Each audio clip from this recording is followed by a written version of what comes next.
Assalamualaikum warahmatullahi wabarakatuh. Perkenalkan, saya selaku moderator dari kelompok 3.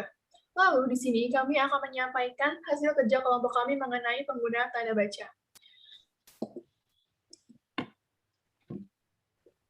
Kelompok kami yang berisikan 7 anggota, yaitu saya Siti Arita Ferliandi dengan MPM 21150110022, Bagus Putra Pratama dengan MPM 21150111033, Rosyana Yulia Pratiwi dengan MPM 21150111041, Fransisius James Eloy dengan MPM 21150111073, Isanuddin Latif dengan MPM 21150111083, Muhammad Mifdal Arafi dengan MPM 21150111111 dan Muhammad Galib Akram dengan MPM 21550111010 selaku ketua dari kelompok kami. Pengertian tanda baca. Tanda baca adalah simbol yang tidak ada hubungannya dengan suara, kata, atau frasa dalam suatu bahasa. Tanda baca itu sendiri berperan menunjukkan sebuah struktur tulisan, intonasi, dan jeda pada saat pembacaannya. Lalu slide selanjutnya akan disampaikan oleh rekan saya, yaitu Bagus Putra Pratama. Perkenalkan, NPM 033. Di sini saya akan menjelaskan tentang penggunaan tanda baca. Dalam bahasa Indonesia, terdapat beberapa ketentuan dalam penggunaan tanda baca titik. Ketentuan tersebut sebagai berikut. Yang pertama, tanda baca titik digunakan sebagai penanda akhir suatu kalimat. Contohnya di sini, yaitu pada kalimat, dia seorang Korea, titik. Atau jika ingin contoh lain, yaitu Budi pergi ke pasar, titik. Yang kedua, tanda baca titik digunakan di belakang huruf atau angka pada bagan, ikhtisar, atau daftar. Contohnya di sini yaitu A, titik, latar belakang. Dapat kita lihat dari contoh tersebut, tanda titik terletak di belakang huruf A. Yang ketiga, yaitu tanda titik digunakan sebagai pemisah angka pada penanda waktu, yaitu jam, menit, dan detik. Misalnya, sekarang adalah pukul 10:13:32. Maka, kita dapat tulis sebagai pukul 10:13:32, di mana tanda titik terletak di antara jam dengan menit dan menit dengan detik. Yang keempat, tanda titik digunakan sebagai penunjukan jangka waktu. Misalnya, jangka waktu yang tersisa adalah detik. Jangka waktu ini dapat kita tulis menjadi 10:13:32 jam dengan menit dan menit dengan detik. Yang kelima yaitu tanda titik dipakai untuk memisahkan bilangan ribuan atau kelipatannya yang menunjukkan jumlah. Contohnya di sini, pengungsi di kabupaten itu berjumlah 6.944 orang. Pada contoh ini, dapat kita lihat tanda titik memisahkan bilangan ribuan dengan bilangan ratusan. Sedikit tambahan, tanda titik tidak dipakai untuk memisahkan bilangan ribuan yang kelipatannya tidak menunjukkan jumlah. Bilangan yang tidak menunjukkan jumlah, salah satu contohnya adalah tahun kelahiran seseorang. Sebagai contoh, dia lahir pada tahun 2000 di Bandung. Pada penulisan angka 2000 tidak diberikan tanda titik di antara angkanya. Yang keenam, tanda titik digunakan dalam penulisan referensi atau daftar pustaka.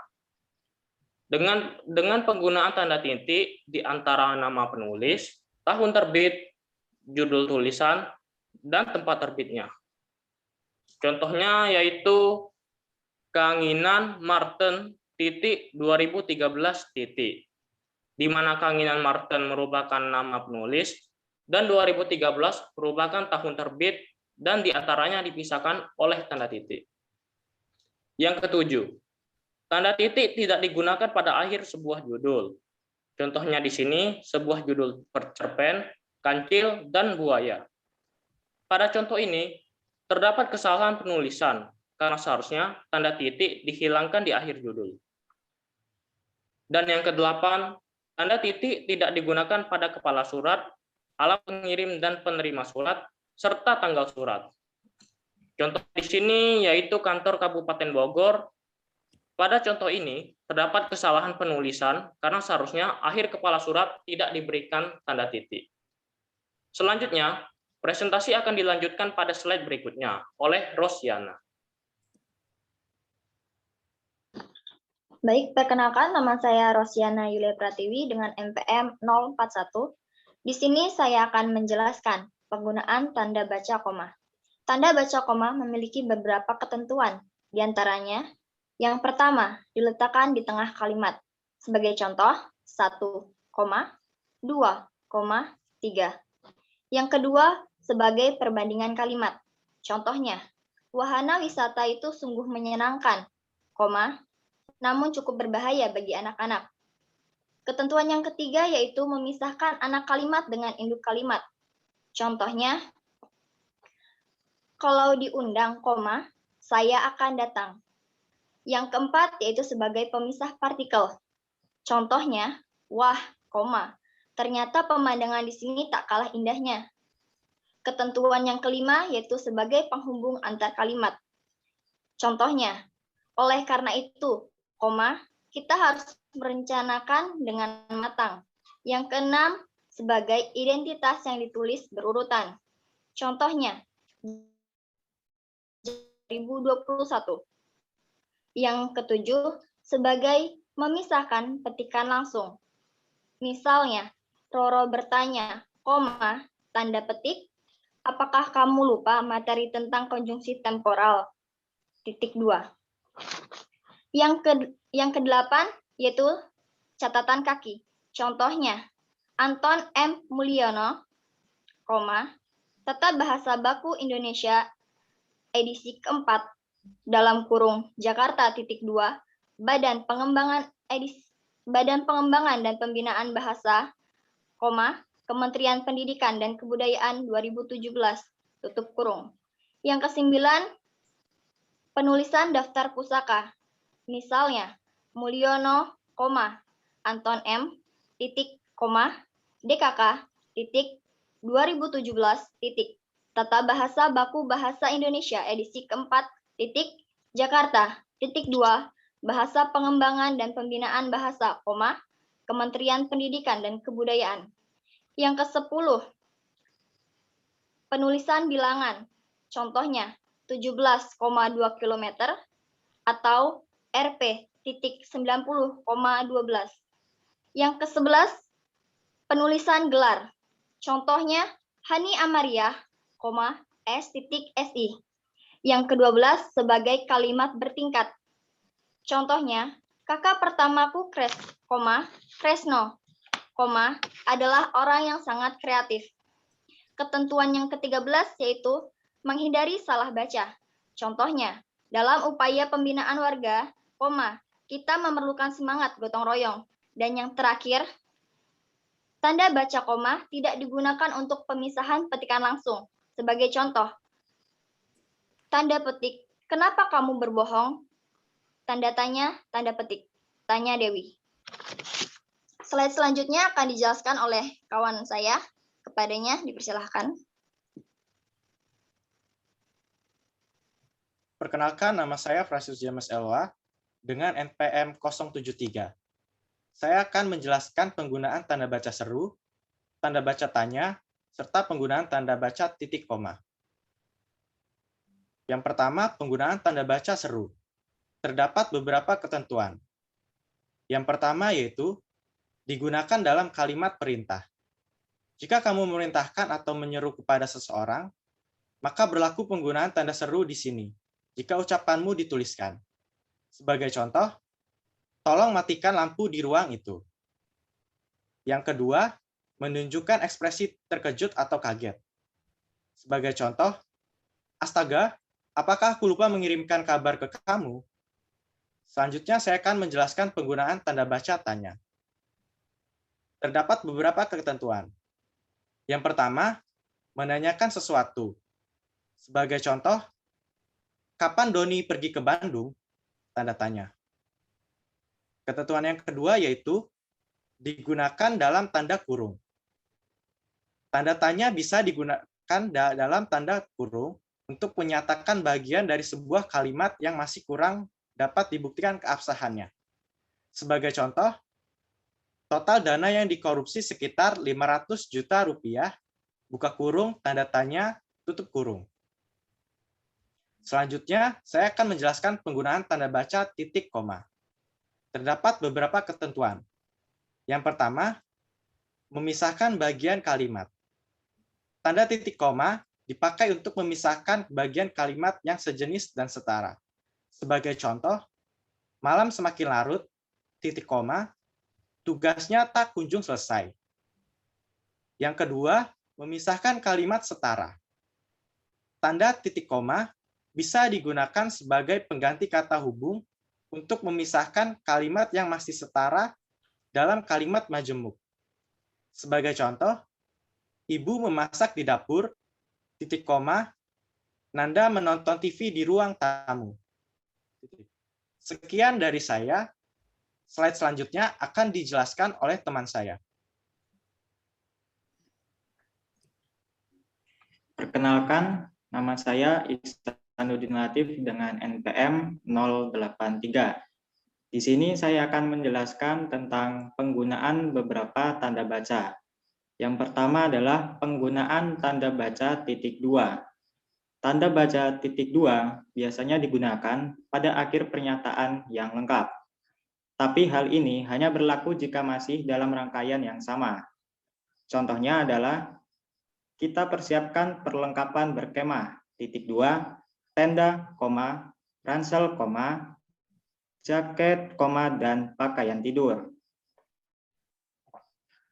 Lalu yang berikutnya adalah sesudah kata atau ungkapan. Tanda titik 2 ini juga bisa digunakan sesudah kata atau ungkapan. Contohnya adalah Wakil Ketua Hani Amaria, Sekretaris titik 2 Salsabila Nanda, hari atau tanggal titik 2 Senin, 19 April 2021. Waktu titik 2 07.00 sampai dengan selesai. Lalu yang berikutnya adalah di antara identitas penerbit. Tanda titik 2 juga bisa dipakai di antara identitas penerbit. Contohnya adalah karangan Regina Kayo, Rahasia Hidup, titik 2, Kisah di Kota Hujan, sudah terbit. Lalu yang berikutnya, tanda titik 2 bisa digunakan dalam teks drama setelah kata yang menunjukkan pelaku. Contohnya, Ratu, titik 2, dalam kurung, sambil memandang ke bawah, tutup kurung. Tanda petik, sudahlah, titik, mungkin memanglah ini takdirku, tanda petik. Lalu yang berikutnya adalah penggunaan tanda baca, elipsis, atau titik-titik. Tanda baca, elipsis, atau titik-titik, yang pertama bisa digunakan pada penulisan kalimat yang terputus-putus. Contohnya adalah, titik-titik-titik, aku juga tidak habis pikir dengan kejadian itu. Lalu yang berikutnya adalah penunjukan ada bagian naskah yang dihilangkan. Contohnya adalah hal yang patut dihindari, titik-titik-titik, serta menjadi masalah yang cukup besar dalam teknik membuat website. Lalu yang berikutnya adalah tentang penggunaan tanda baca hubung.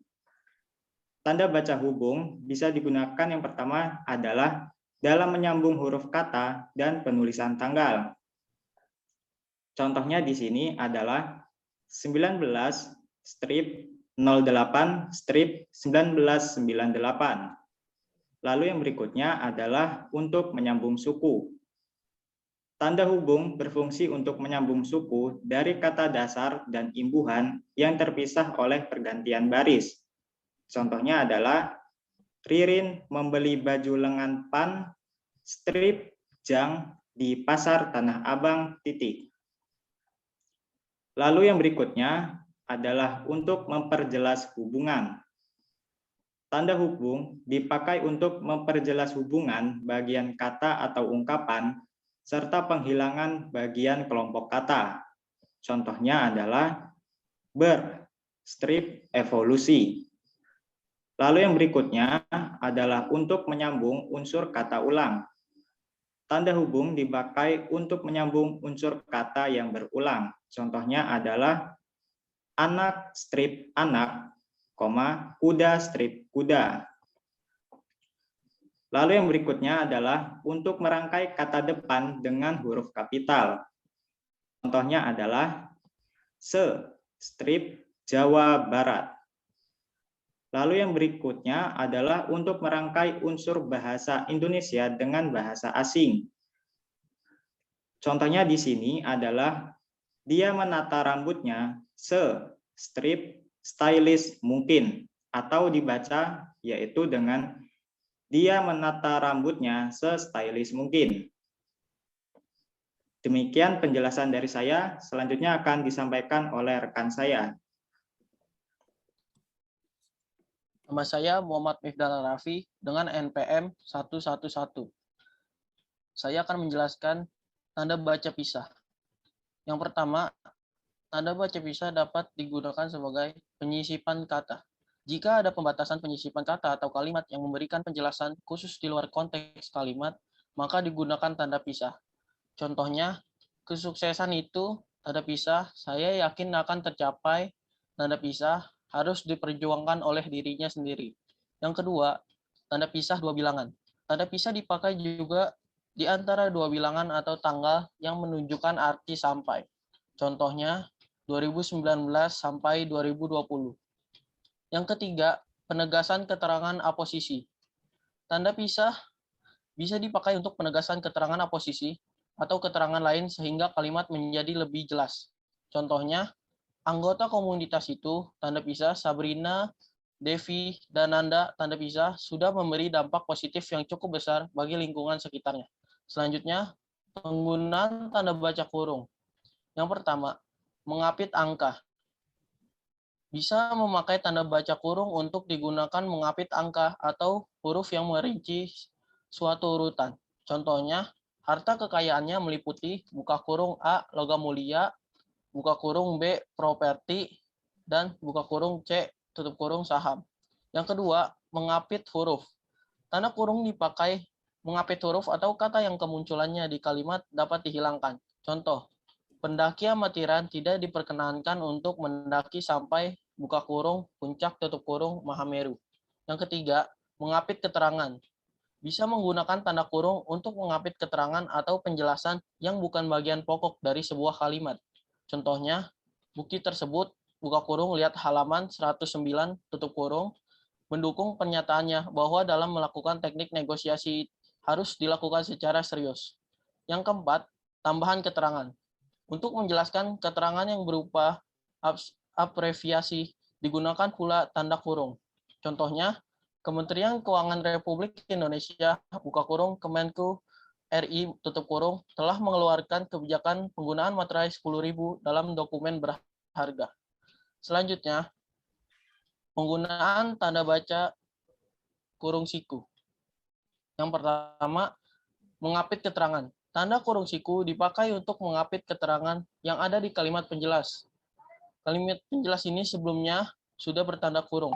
Contohnya, persamaan dari metode pengajaran itu, buka kurung, perbedaannya, buka kurung siku, lihat halaman 33-45, tutup kurung siku, cukup signifikan, tutup kurung, memberikan output yang kurang lebih sama dengan tujuan awal. Yang kedua, mengapit huruf, kata, atau kelompok.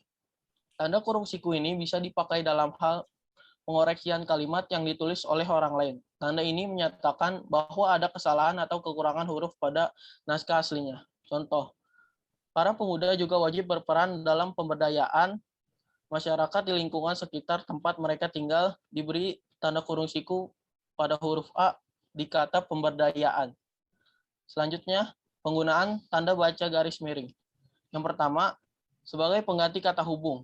Garis miring digunakan sebagai pengganti kata dan atau per. Contohnya, pria atau wanita. Harga permen itu 1000 per butir. Selanjutnya, dipakai pada nomor surat dan kalimat. Tanda garis miring juga dipakai dalam nomor surat serta penanda rentang masa tahun yang terbagi dalam 2 tahun takwim. Contohnya, tahun ajaran 2020-2021. Sekian penjelasan dari saya, selanjutnya akan dijelaskan oleh teman saya. Baik, saya Muhammad Galib Akram dengan NPM 010. Di sini saya akan menjelaskan penggunaan tanda baca apostrof.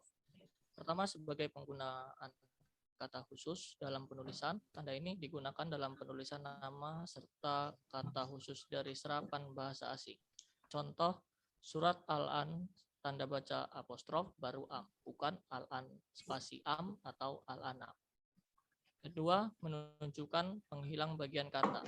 Tanda apostrof juga dipakai untuk menunjukkan penghilang bagian kata atau angka dalam tahun. Contoh, 19 Februari, tanda apostrof 21. Jadi, maksud tanda apostrof 21 adalah tahun 2021. Selanjutnya, penggunaan tanda baca petik sebagai petikan langsung. Tanda petik berfungsi sebagai pengapit petikan langsung dari pembicaraan dalam naskah atau bahan tertulis lain. Contohnya, aku lapar di dalam tanda petik ucap ratu. Yang kedua, sebagai penutup kalimat. Tanda petik dipakai sebagai tanda baca ungkapan yang dipakai dengan arti khusus pada ujung atau bagian kalimat. Contoh, Teddy sering menjadi pengacau dalam tanda petik dalam setiap kegiatan tim di tempat bekerja. Yang ketiga, mengapit istilah ilmiah. Tanda ini juga bisa dipakai untuk mengapit istilah ilmiah yang kurang dikenal atau memiliki arti khusus. Contoh, dalam istilah asing, keadaan semacam inilah yang disebut sebagai jet lag. Yang keempat, mengapit judul. Tanda petik dipakai untuk mengapit judul, syair, karangan, atau bab buku yang dipakai dalam kalimat. Contoh, karangan Salsabila Nanda yang berjudul tanda petik peran UKM terhadap ekonomi Indonesia, tanda petik, telah diterbitkan di Surat Kabar Republik sebagai tema besar dalam keuangan. Yang terakhir, penggunaan tanda baca petik tunggal. Pertama, sebagai mengapit makna. Tanda petik tunggal dipakai untuk mengapit petikan yang ada di dalam petikan lain. Contoh, kau dengar bunyi ngiung-ngiung tadikah? Tanya Fahri kepada Adi. Yang kedua, mengapit petikan di dalam petikan lain. Petik tunggal juga digunakan dalam penggunaan penulisan untuk mengapit makna, terjemahan atau ungkapan asing. Contoh, feedback yang memiliki arti umpan balik. Baik, itu yang dapat saya sampaikan. Saya kembalikan ke moderator. Terima kasih. Baiklah, itu saja yang dapat kelompok kami sampaikan. Lebih kurangnya mohon maaf. Saya akhiri. Wassalamualaikum warahmatullahi wabarakatuh.